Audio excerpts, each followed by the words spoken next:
Have you ever wondered why one baseball card will sell for $10 and then that same exact card will sell for $10,000? Well, the reason being, it's probably because of the card's grade.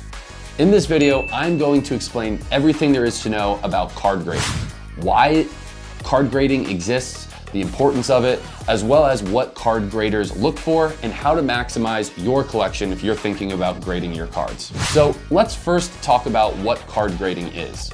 Card grading is a third-party authenticator that verifies A, the authenticity of the card, confirming that it's not counterfeit or a fake card, and then B, it covers the condition of the card. So how does this card grade? There are 10 different grades between 1 and 10, 1 being poor and 10 being gem mint, that will give your card a designation. The higher the card grades, obviously the more valuable it will be. There are two major players in today's grading landscape, SGC and PSA.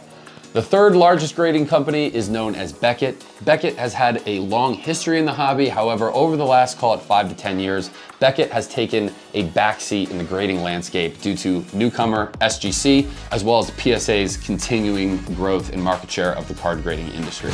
Now, I love card grading. I think it's super helpful for the hobby as a whole because it allows for a third party to come in and establish a value for the card. When back in the day, cards were completely raw and there was no grading system, people just arbitrarily argued over the condition of a card and tried to meet in the middle. In today's world, you can see exactly what PSA 3s, 5s, 7s, 9s, and 10s sell for, which allows for a buyer and seller to have a little bit easier of a time establishing the value of a card. Me personally, I'm a vintage baseball collector. And over the last few years, SGC has become one of, if not the biggest and most preferred vintage card graders. So in this video, I'll talk a little bit more about SGC. They're my personal favorite for a couple of different reasons, and I'll talk about that in a minute. But the biggest market player is PSA. I still have plenty of cards in my collection in PSA. They ultimately still are the biggest player in the industry and hold the highest value for your cards. And we'll talk about that later in terms of maximizing the value of your collection. But that's a little bit in terms of the grading landscape and who the players are. Now, before I explain how to get your cards graded, I first want to explain whether or not you should be getting your cards graded at all, because I see this question a lot.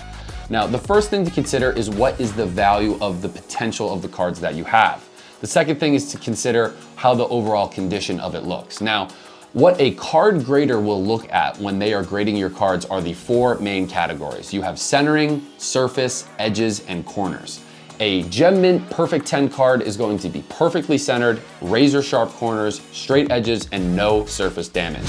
Now, in the vintage world, you very rarely will ever see a gem mint 10 card. They really don't exist.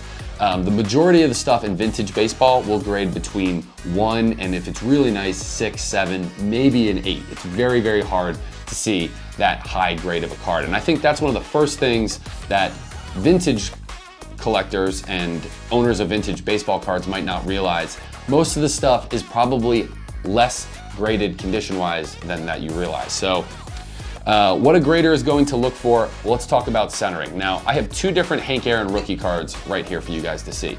This is an SGC 6 from my personal collection, and this is a 2.5. This is my favorite card of all time. Both of these cards are excellent, but I want to talk about why this one got a 6 and why this one got a 2.5. If you see the 6, this is a fantastic card. This is an excellent to near mint grade condition. You'll notice that the centering on this card is nearly perfect left to right. Meaning literally the print on the color, you'll see the two edges here are showing exactly perfect centering, as well as the color is really strong, and the edges, you'll see a little bit of edge wear on the front and back, but really all not that much. It's a really strong card, which is why I got a 6. Now, if I were to sub that out for this 2.5, one of the things that jumps out to me is that it is a little off center, left to right. You'll actually see how the centering is a little bit different. The card was actually printed a little bit more to the left side. The next thing that you'll notice is that the corners are a little bit softer. If you check out the top left and the bottom left on the 2.5 versus the 6, the corners are a lot sharper on this card, which is why this card will trade anywhere between $2,500 to $2,800, and this card will trade anywhere from $7,500 to $10,000. Same card, but this card is worth almost 4 times more because the condition and the grade of the card is higher. So those are some of the qualities that a grading company is gonna look at when determining your card. Now, I want to explain to you guys if you should send the card to be graded in at all. And again, I'll explain the grading process in a minute, but I want you to understand that there is a cost associated to card grading. Now, SGC currently charges $15 per card. I think PSA is somewhere in between 20 and 25 a card.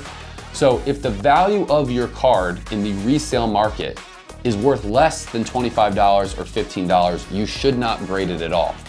Now, this is a good example of two other 1954 Topps cards. This Bill Skowron rookie in an SGC2 is only worth about $25 in the current market. That's where they're selling for. This SGC8 sells for about $350. Now, taking a look at your card when it's raw, you need to get an understanding. Is this card centered? Is it sharp? Does it have good color? If it's going to grade below a 3 or 4, it's probably not worth grading because the cost of the grading alone eats into it completely. Now, you have to also factor in the cost of shipping both ways and the insurance of your collection if you're sending out to SGC or PSA. So it's really important to understand the rough value in terms of the condition of your card before you send it out. Now, one of the reasons that I like SGC more than PSA currently is the grading turnaround time. If you're making a decision to grade your cards, you have to understand that card grading takes time. With PSA, I've sent submissions out that take anywhere from 1 to 3 months to get your cards back. However, with SGC, the turnaround time has consistently been around 2 to 3 weeks door to door, which for me makes a lot more value for me as somebody that's always buying and always selling cards. Now, one of the things that I also want you to consider about SGC versus PSA is the resale value of a card. Now, you guys will see here, let's talk about this satchel page. I love this satchel. It's a 1953 satchel page, SGC 1.5 for my current collection. If this card was graded in a 4 or 6, a higher grade example of the card, it could sell anywhere between $2,500 to $4,000 if it was in an SGC holder. If it's in a PSA holder in those respective grades, you actually will see a little bit of a premium towards the PSA version of this card. That being, PSA has been the industry leader for a long time, and the resale market, typically on cards over $1,000, you will see a little bit stronger to PSA. So if you have a card that is a higher end card, I would recommend, if you have the time horizon to wait and you want to get the maximum dollar value out of your cards, to send it to PSA. Now, for me personally, I'm a big collector and I love the way the SGC slab works, so I don't mind the view, the look of the SGC slab, and the comparable value. Now, like I said, this Hank Aaron, it's an SGC 6. Sales on this card range between $7,500 and almost $10,000. I'm gonna look up right now in real time what a PSA 6 of that Hank Aaron does, and we'll go from there. Honestly, it goes from 83 to 9,100. So the top of the range in PSA is actually the exact same as SGC. It's just that maybe the floor is a little bit higher. But that's a really good note to show that SGC has been gaining a lot of share on PSA over the last couple of years in terms of the card grading companies and their resale value.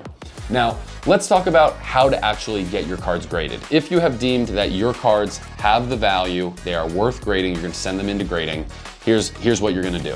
You're gonna go to gosgc.com or psa.com and start your submission on the website. It's pretty intuitive. Over the last couple of years, they've invested a lot of money into their website platforms, making it easier. Just in terms of summarizing this video, I wanted to make sure that everyone understood a little bit of the background in terms of the major card grading companies, what they look for in card grading in terms of the qualities. Again, those 4 being centering, corners, edges, and surface. Think about the overall value of your card. I guess one of the things that I should also further clarify and explain, how do you value your cards? So how do I look up the value of my sports cards? There are many different websites that you can use that can very quickly and accurately bring up the value of your cards. Now, if your cards are not graded, you'll have to make an eyeball test in terms of guessing where your card is going to grade to be able to get it in an accurate report. But the way you would do that is just going on to a website like ebay.com or 130point.com and typing in your card. For this example, we could type in 1953 Topps Satchel Page SGC 1.5. I'll do that right here on eBay, 1953 Topps satchel page, SGC 1.5. And again, always type in the year of the card, the player on the card, and then the grade. You'll see a bunch of them listed anywhere here between what's showing $600 and $1,000. But what you want to do is filter to sold items only. These are going to be actual comps. These are actual sold comps of what this card has sold for in the past. You can use websites as well, like 130 Point. I like to use VCP, which is a software service I use that pulls sales comps from all over the place, eBay, auction houses, other website platforms. So that's a way to kind of get a gauge, just to say, okay, what is the value of my card and is it worth grading? If you have an autographed card, like this 1970 Hank Aaron autograph, you'll have a couple of different options. You can choose to have the autograph just authenticated, which I have one here. So check out this Hank Aaron. The card was just authenticated and the autograph was just authenticated. There's no numerical grades associated. So PSA just said, yes, this is an authentic 1976 Hank Aaron, and yes, this is authentic, his autograph. Now for this card, this 1970, you'll see PSA gives it 2 grades, the PSA 4 and the auto grade 10. That means that the card graded a 4 and the autograph graded a perfect PSA 10 gem. Now, card grading for autographs, PSA is the only one that does this currently, as well as Beckett. SGC does not grade on-card autographs unless they were produced with the card itself. So any of those modern autographs, you'll see SGC with dual auto grades. But that's because they are pack pulled. SGC currently does not have authenticators for vintage signed autos. If SGC, if you're watching this video, please, let's get some on-card autograph grading people in the building. I'd love to see SGC dual grade autos. But yeah, so these are different ways that you can also look to authenticate your cards and grade your cards. Now, Gem 10 autographs are always going to come at a bigger premium to autographed cards that are only authenticated. This is all really on the focus of vintage cards primarily. I'm a vintage baseball guy. If you're looking to make a decision based on modern sports cards, it's a totally different market. Stuff that's been produced since 2000 forward, most of that stuff is gonna grade 8, 9, or 10. But for the vintage community, sometimes, like this Babe Ruth, for example, in SGC1, if the card presents and looks nice, sometimes will outperform an SGC2 if the card is off center or really banged up. Like this SGC1 presents super well. So with vintage, it's all about eye appeal. That's why I really like this 53 satchel, even though it's a 1.5. It's got great centering, the color's good, it's not super creased. So those are all things to check out when you're looking at your own cards. Does my card have creasing? Is there edge wear? Are the corners sharp? Is the color full? Has it been sitting out in the sun? Are the colors kind of faded? Things like that are all to consider when getting your cards graded. So let me know, guys, in the comments if this video has been helpful and what your experience has been with the card grading companies. And if you yourself are thinking about submitting cards to get graded or selling your collection, drop a comment and reach out to me, because I'm always buying collections, I'm always buying cards, and maybe I'll buy your cards and grade them for you if you have a big enough collection that makes sense for us to go forward. So I hope this video was helpful. Please like and share and subscribe this video with all of your baseball card friends. And guys, happy collecting and thanks for watching.